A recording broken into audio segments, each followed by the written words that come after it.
네, 오늘은 어린이 주일입니다. 마태복음 18장 1절에서 4절의 본문을 가지고 예수님께서 원하시는 어린 아이와 같은 믿음에 관한 내용으로 여러분께 말씀을 전하도록 하겠습니다. 복음서가 4가지가 있습니다. 총 4가지 복음서 가운데 각자 좀 특징이 있고 개성이 좀 있는데, 마가복음 같은 경우는 예수님께서 지신 십자가의 의미를 굉장히 부각하는 복음서입니다. 그래서 십자가 고난에 큰 초점을 맞추고 있고요. 누가복음 같은 경우는 사회에서 소외된 사람들, 여인들, 병약한 사람들, 마음에 고통이 있는 사람들, 공동체에서 추방당한 사람들, 소외된 사람들, 이런 사람들에 대한 관심이 부각되어 있습니다. 이런 사람들이 예수님을 만나서 믿음으로 고백하고 구원을 받는, 치유를 받는 그런 이야기가 참 많이 나와 있는 복음서가 누가복음입니다. 그리고 요한복음은 예수님의 인간적인 모습, 그 인성보다는 뭔가 조금 사람의 능력을 초월한 그런 신적인 모습, 그 신성의 권위를 많이 강조하는 그런 복음서입니다. 우리가 오늘 함께 읽은 마태복음도 나름의 개성이 있습니다. 마태복음은 어떤 개성을 가지고 있느냐? 마태복음에 다른 별명이 있는데 별명이 바로 교회복음입니다. 교회라는 말이 성경에 참 많이 나오지만 복음서로 그 범위를 좁혀서 보면 복음서에는 교회라는 말이 딱 3번 나옵니다. 그 3번이 모두 마태복음에만 나옵니다. 다른 복음서에는 교회라는 말 대신에 하나님 나라, 천국, 하늘나라와 같은 그런 말을 쓰고, 마태복음에도 물론 그런 말이 나오지만 특별히 교회라는 말을 많이 사용합니다. 마태복음을 읽는 사람들은 그런 말 그대로 교회 안에서 하나님의 부름을 받은 성도들로 교회 안에서 생활하는 그런 사람들인 것을 알 수가 있습니다. 본래 교회라는 말은 밖으로 불러냈다는 뜻입니다. 바깥으로 불러냈다. 하나님 사람으로 너희를 지명하여서 하나의 공동체로 불러내어서 공동체로 묶었다. 그 부름받은 사람들의 모임, 그 부름받은 사람들의 공동체가 바로 교회입니다. 따라서 이 교회 안에 모여있는 사람들, 즉 하나님의 부름을 받아서 함께 모여있는 이 모든 사람들은 바깥 세상에서 이 세상의 질서나 이 세상의 명령에, 그 명령과 질서에 따르는 삶이 아니라 그것과는 다른 삶과 또 그것과는 다른 가치관, 도덕성을 요구받게 되죠. 오늘 말씀도 바로 그러한 맥락에서 우리가 들여다봐야 합니다. 그리스도의 제자로 선택받은 사람들은 이 땅에 선포된 하늘나라에서 어떤 모습으로 살아야 할까요? 이것이 바로 오늘 말씀의 관건입니다. 오늘 말씀은 제자들 사이에 작은 논쟁에서부터 출발했습니다. 1절을 보니까 제자들끼리 어떤 주제를 가지고 서로 말이 오가고 옥신각신했던 것 같습니다. 1절 말씀을 한번 같이 읽어보도록 하겠습니다. 1절 말씀 시작. 그때 제자들이 예수께 나와 이르되 천국에서는 누가 크니이까? 자, 제자들이 예수님께 나와서 물었던 질문은 천국에서 누가 크냐였습니다. 천국에서 누가 크냐? 천국은 하늘나라죠. 하늘나라는 하나님께서 다스리는 곳입니다. 하나님의 통치 방식으로, 하나님의 질서대로 돌아가는 그곳이 바로 천국입니다. 그 안에서 하나님의 부름받은 사람 중에서도 누가 크냐, 이걸 놓고 제자들끼리 논쟁을 벌였습니다. 어떤 사람이 그 안에서 큰 사람입니까? 어떤 사람은 덜 큰 사람입니까? 이 위계와 서열을 놓고 제자들끼리 서로 논쟁이 붙었고, 그것을 예수님께 물었던 거죠. 누가 위에 있고 누가 아래에 있느냐를 가리는 그 기준을 제자들은 궁금해하고 있었던 겁니다. 저는 성경을 볼 때마다 제자들의 이런 모습을 가끔 좀 답답하게 여깁니다. 왜 이렇게 모를까? 왜 이렇게 잘 모르고서 그렇게 행동할까라고 한 답답함을 느낍니다. 예수님의 제자가 됐다, 이 말은 여러분 무슨 뜻인가요? 예수님을 쫓아간다, 뒤따라간다. 제자로 부름을 받았다는 얘기는 내가 가지고 있던 생업을 다 버리고 내가 가지고 있던 삶의 가치관을 다 내어놓고 그분만을 따라가겠다는 결단이었습니다. 그분을 따라가게 되면 그분이 가는 길을 그대로 뒤따라가고 그대로 배우고 그대로 답습하는 길이 제자의 길인데, 그 길을 따라가면서도 여전히 옛 것과 옛 생각에 잠겨 있어서 주님을 바로 보지 못하는 그런 모습들을 보고 있기 때문이죠. 주님 나라 그렇게 선포하고 그런 얘기를 많이 들었음에도 불구하고 그 나라에서 누가 더 큽니까? 이렇게 질문하는 모습을 보면 하늘나라의 가치관으로 여전히 살지 못하고 하늘나라에 속한 것 같지만 여전히 세상과 하늘나라가 반반 섞여 있는 그런 제자들의 모습을 확인할 수 있습니다. 예수님께서는 제자들이 이렇게 물은 이 질문에, 그래 무엇이 크고 무엇이 크지 않고 이 대답을 정확하게 주지 않으셨습니다. 오히려 주님께서는 다른 모습으로 제자들 앞에 반응하셨습니다. 갑자기 한 어린아이를 제자들 앞에 그 무대 중앙에 세우신 거죠. 2절 말씀 한번 같이 읽도록 하겠습니다. 2절 시작. 예수께서 한 어린아이를 불러 그들 가운데 세우시고, 아이를 하나 불러서 그들 가운데 세우시고 라고 말씀은 적혀 있습니다. 이 말씀에 한번 주목해 보시기 바랍니다. 지금 예수님께서는 제자들이 누가 큽니까? 라고 이렇게 물었던 질문에 어떤 말로 대답하지 않으셨습니다. 정확하게 단어를 해서 누가 크다 이렇게 지명하고 대답을 하지 않으셨습니다. 말씀하기 이전에 어떤 상황을 조성을 해서 그 상황을 통해서 미리 제자들에게 답을 보여주셨습니다. 비유로 설명할 수도 있고, 굳이 아이를 데려다 놓고 얘기하지 않아도 얼마든지 주님께서 말씀할 수 있음에도 불구하고 주님께서는 연약한 어린아이 하나를 그들 중앙에 세우셔서 그 대답을 주고 계시는 거죠. 눈치가 빠른 제자들 같으면 주님께서 무슨 말씀을 하시겠구나, 그 속뜻을 바로 알아차렸을지도 모릅니다. 영적인 감각이 발달해 있는 사람이면 내가 정확하게 하나님의 음성을 듣고 응답을 받기 이전에 내 앞에 벌어지고 있는 상황을 보면서, 주님께서 만들어 놓고 조성해 놓은 그 상황을 보면서 주님의 대답이 이렇구나 라고 볼 수 있는 거죠. 근데 제자들은 아직까지는 그렇지 못한 것 같아요. 예수님께서 이 한 아이를 제자들 가운데 세우시고 말씀하십니다. 이 어린아이들과 같이 되지 않고서는 천국에 들어갈 수 없다. 하늘나라에 갈 수 없다고 그렇게 말씀하십니다. 우리 3절 말씀 같이 한번 읽겠습니다. 3절 시작. 이르시되 진실로 너희에게 이르노니 너희가 돌이켜 어린아이들과 같이 되지 아니하면 결단코 천국에 들어가지 못하리라. 우리 3절 말씀 보통 읽으면 어린 아이들과 같이 되어야 천국에 들어간다 이렇게 말씀을 많이 들었을 겁니다. 맑고 순수한 신앙으로 하나님 앞에 서야 하나님께서 좋아하신다.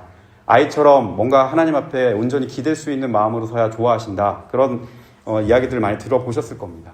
다 옳은 말이고 타당한 말입니다. 근데 여기서 한 가지 우리가 놓치면 안 되는 단어가 있어요. 3절 말씀에서 놓치면 안 되는 단어는 뭐냐? 돌이켜라고 하는 단어입니다. 돌이켜 어린 아이들과 같이 되지 않으면 결단코 천국에 들어갈 수 없다. 이 돌이켜라는 말을 우리가 주목해 봐야 합니다. 돌이킨다는 말은 방향을 바꾼다는 뜻입니다. 내가 가던 길을 방향을 바꿔서 주님을 따라가기로 결단한 것도 돌이키는 거죠. 우리가 삶의 방식을 이렇게 살다가 하나님을 만나고 방향을 바꾸는 것도 돌이키는 겁니다. 회개를 뜻하기도 합니다. 가던 길의 방향을 바꿔서 이제 다른 쪽으로 가는 겁니다. 뭔가 내 삶이 획기적으로 바뀌는 일입니다.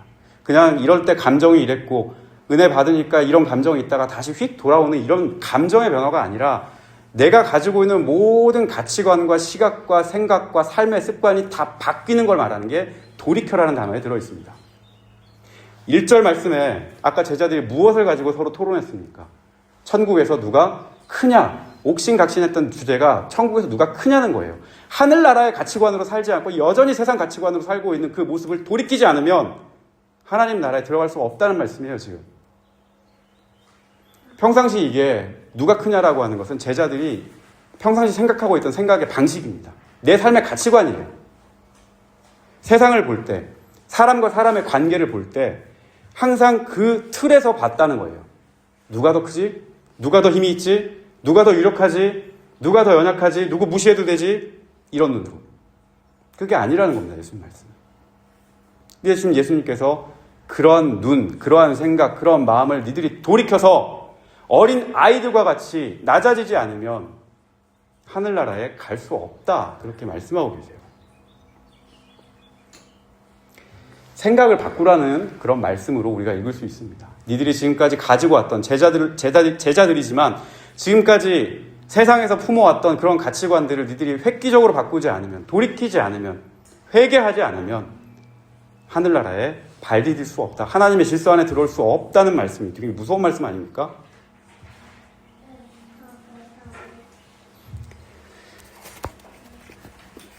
앞에서 1절에서는 주님께서 한 어린아이를 1절 2절에서 한 어린아이를 데려다가 그들에게 말씀하셨지만 여기 3절에 보면 너희가 어린아이들과 같이 되지 않으면 천국에 갈 수 없다라고 이렇게 복수형으로 다시 바꿔서 말씀을 해주셨어요.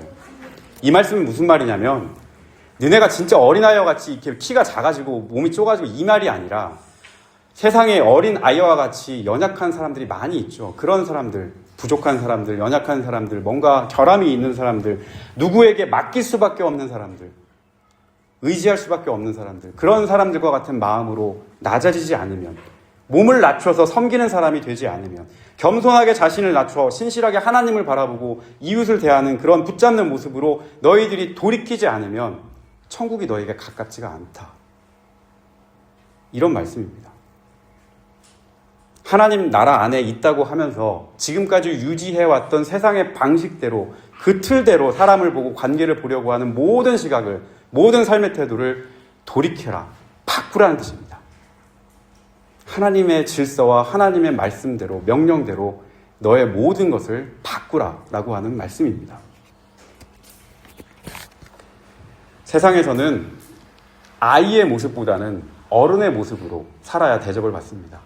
약한 사람으로 살면 짓밟히죠. 강자의 모습을 갖춰야 합니다.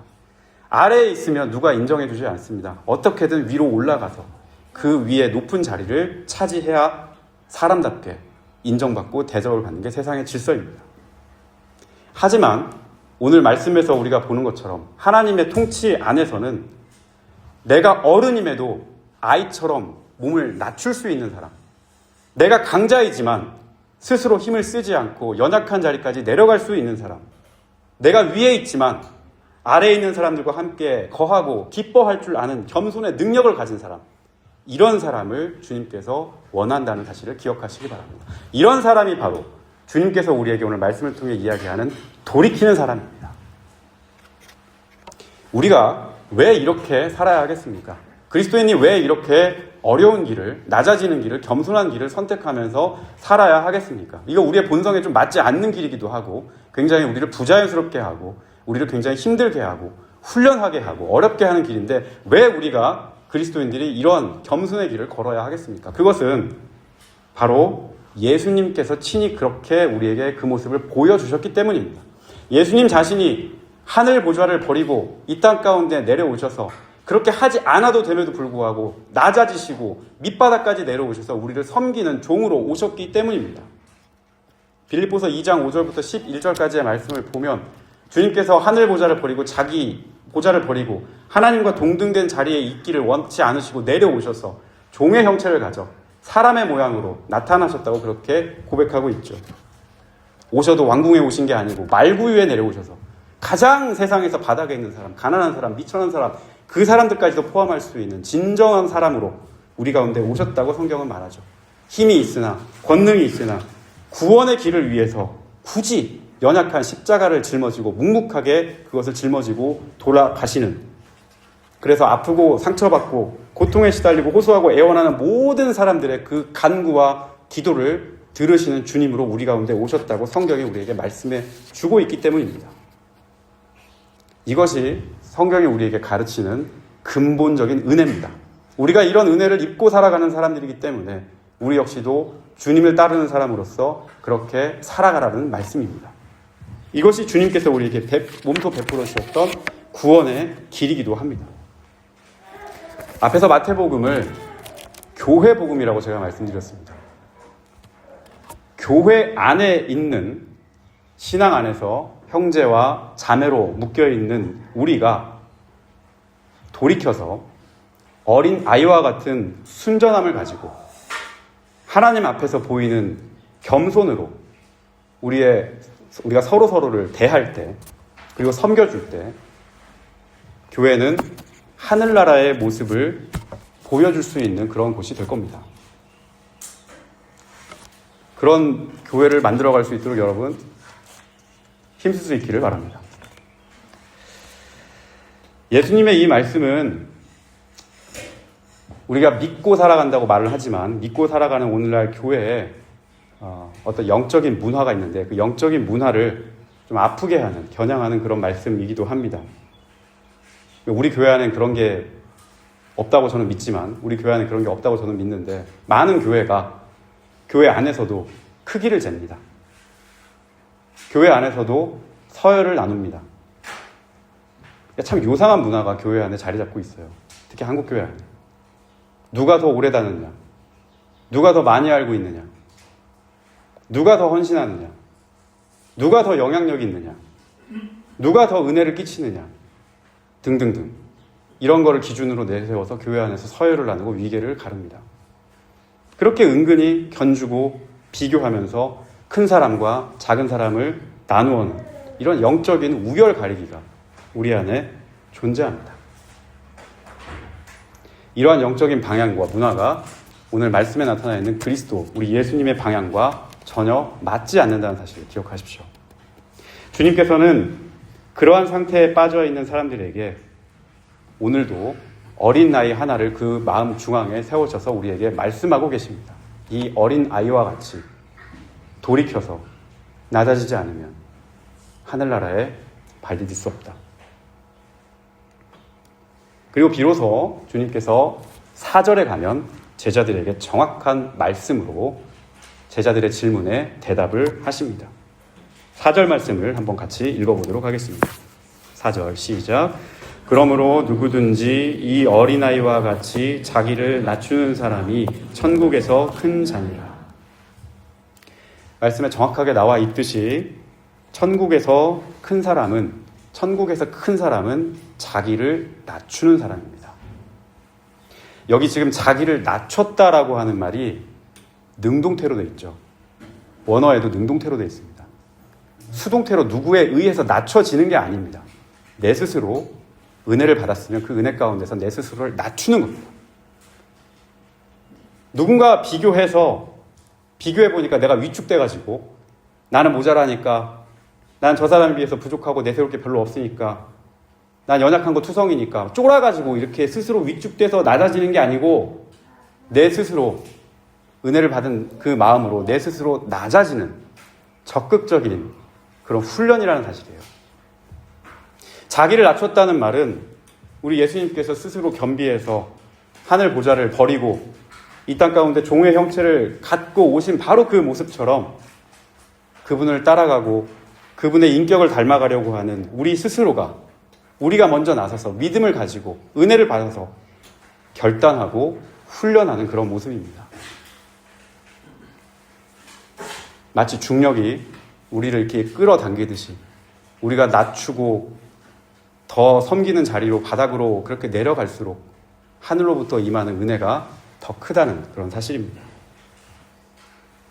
이건 우리 그리스도의 자녀된 우리 성도들이 주님 앞에서 따라야 하고 훈련해야 될 중요한 몫이라 할 수 있겠습니다.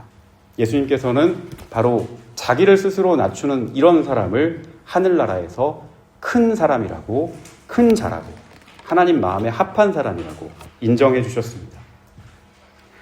자기를 돋보이려 하고 남보다 위에 서려고 하고 어떻게든 상대를 눌러보려 하고 이런 마음과 생각을 가지고 살아가는 그런 사람의 모습이 아니라 하나님 나라의 보배로운 그 가치에 자기의 마음을 맞출 수 있는 사람, 이제는 옛 그런 방식에 따라 사는 게 아니라 새 사람으로 마음을 돌이켜서 주님을 향해서 나아갈 수 있는 사람, 어린 아이와 같이 자기를 낮출 수 있는 사람, 자기 중심의 삶에서 하나님 중심의 삶으로 이동하는 사람, 그 사람이 하나님 보시기에 큰 사람입니다.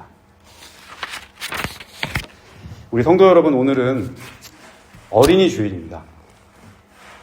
어린이는 부모의 돌봄에 온전히 의존해야 살아갈 수 있습니다.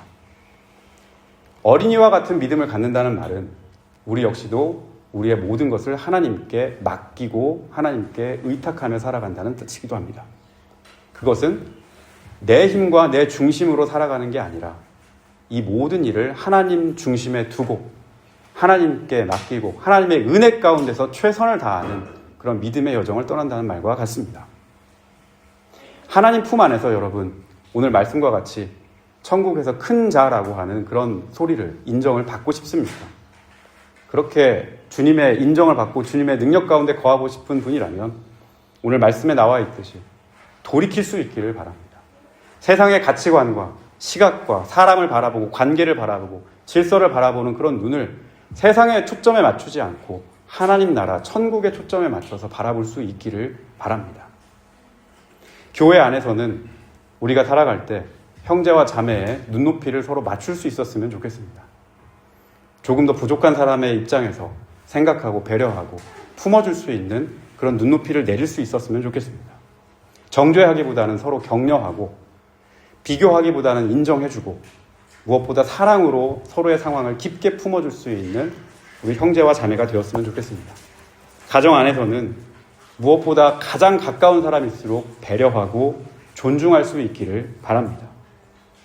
직장이나 또 여러분들 학업의 현장에서는 인위적으로 막 뭔가를 돋보이려고 억지 쓰지 말고 높아지려 하기보다 여러분 스스로가 받은 은혜를 가지고 하나님 앞에 겸손한 자로 그런 모습을 먼저 보임으로 인해서 주님의 은혜를 받은 그 밝은 얼굴과 빛과 내어주는 그런 마음을 보임으로 말미암아 무사람들의 칭찬을 받고 자연스럽게 인정을 받을 수 있는 그런 방향을 두고 여러분 기도할 수 있기를 또한 바랍니다. 저는 바랍니다. 늘 바랍니다. 우리 성도님들 모두가 하나님 부름을 받은 귀한 생명들이요 하나님 앞에서 귀한 자녀들임을 날마다 고백하고 기도하고 바랍니다. 오늘 말씀에 나온 어린 아이와 같은 순전한 믿음을 가지고 겸손하게 자신을 내어놓을 수 있는 그 행실을 가지고 모두가 하나님의 이름 앞에서 큰 사람이다 라고 하는 주님의 칭찬을 들을 수 있는 그런 분들로 나아가고 성장할 수 있기를 예수님의 이름으로 축복합니다.